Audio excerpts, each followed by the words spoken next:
Once upon a time, Marvel Phase 4 began bringing back some of the popular characters.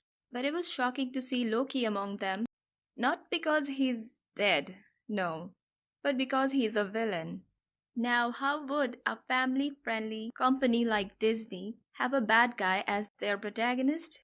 By turning him into a hero by the end of the first episode. Now, I'm not against Loki's transition into a better person, but the way they execute this transition indicates to Marvel's biggest issue as creators today.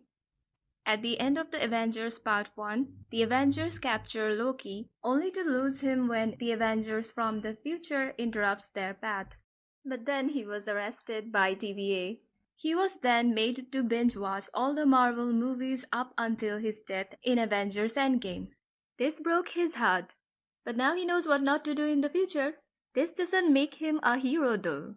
It makes him more cautious. And then the series goes on to show that Loki now cares about a guy he met a few days ago. Cares about Sylvie, whom he met a few hours ago. At one point, he was so upset that all the people of this one planet will die. Where's all this sympathy coming from? Is this the effect of the video? I can buy someone like Tony Stark can change through dramatic experience, but Loki, who massacred people and destroyed cities few days ago? It's like making a fan fiction on Hitler where he became a saint after learning that he won't win the war. Fine, let's assume the video was so overwhelming that it changes him. So now, as he's someone who cares so much about other people's lives, he must be devastated by the sheer number of lives he took. Whatever is generating this sympathy in him should also bring up guilt. If it were the case, we would see a broken, remorseful Loki for a long time. But Marvel can't do that. If all we see is a depressed Loki, it won't be a fun time show. What we get instead is the show that shows he was never really that evil to begin with. Whenever we take a look at his past, we see him stealing money cause it's fun. We see him cut off Sid's hair cause it's funny. He plays with the guards and the light ball a little. That's fun, I guess. And later he's called a narcissist cause he fell in love with another Loki who's nothing like him.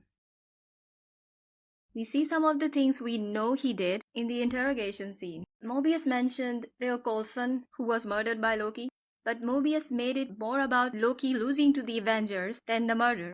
The second time it was brought up, it was reduced to a joke. Once Mobius yelled, "Why did you kill people?" To which Loki replied, "I'll kill you," in a manner that we can tell he doesn't mean it. The Avengers Loki meant every threat he uttered. Series Loki does not. This question again turns into a sympathetic situation for Loki when he's teased for being responsible for his mother's death. Mobius moves on and asks him, "Why did you hurt people?" Imagine asking a serial killer, "Why did you hurt people?" Stick to the question about killings. We then get some answers, which is contradictory to what we've seen already, and we also get some remorse from him, but not to a degree that makes sense. Cause he didn't just steal, he didn't just pull some pranks or hurt someone's feelings, he committed genocides. Mobius has no reason to believe him anyway. So what is the point of this scene? To minimize his past deeds and to let us know all he did it cause he's still that scared little kid. And it worked. Many people loved this show, which is fine, but I'm baffled by the sheer number of people who called it a masterpiece, who still call it a masterpiece, one of the best Marvel has ever put out. And if I or anyone else didn't enjoy it, we hate everything, and there's probably something wrong with us. Loki series is like the confident salesman who deceives us into buying things we don't need with a lot of persuasive words that don't make any sense. There are so many things to like here. The performances are really good. The set is beautiful. There are some relatable stuff and emotional moments. In almost every episode, it's doing something groundbreaking or far-reaching, a lot of things that create a grandiose show. But where those emotional moments and bigger stakes aren't.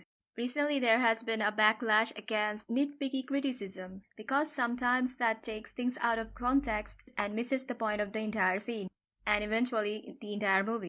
Now there's a new disease, nitpicky appreciation, where everything positive is praised regardless of the baggage of bad things it brings along with it, whether the positive weigh out the negative or not. Recently, there has been a backlash against She Hulk's twerking scene.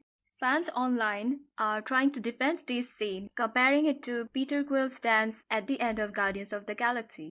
This shows some viewers are actually watching movies like it's a collection of TikTok videos, not a connective story. Only then, dancing with your gal pal is the same thing as throwing everything you can at the very last moment to save the galaxy, when all hope is lost. There are moments in Loki that can be considered cute or funny or relatable. People may enjoy those things, but those should not shadow the fact that Loki is not supposed to be cute and relatable. These nitpicky appreciations shield the bigger issues like the plot doesn't make any sense or the character is not behaving like they should. Now, when I watch a Marvel movie, I want to enjoy the movie rather than pointing out flaws. Though Marvel always had issues, I could easily do that because they've written so many great characters and some of them have compelling character arcs. What we see in Loki is not character arc. It's a jump from point A to B without giving a proper explanation or a transition point that connects the 2 points. Fine, let's move on. The show is not about Loki's arc. Loki's main purpose here is to be a side character to Sylvie. Okay, but why is he so foolish here? Why isn't he using his power more often when he's outside TVA? How did normal human beings capture him in the first place? How did normal people fought with him and threw him out of the train? Why is he not paying attention in life-threatening situation where all he had to do is not lose himself and try to blend in? Someone who caught an arrow mid-air can't block punches and kicks? Slowly approaching punches and kicks. In the Avengers, he was the butt of the joke too. But he was never this incompetent physically and mentally. Marvel characters nowadays flip from time to time for the plot convenience or entertainment factors. In the new phase, Doctor Strange, Wong, Sam, Bucky, they're all being irresponsible and dumb. At least they had better days in better phases, but the new characters like Shang-Chi didn't even begin with a solid core. I could still shut my brain and enjoy Shang-Chi, but not Loki. The reason I watched Loki series is that I like Loki. The reason I couldn't enjoy the series is that I liked Loki.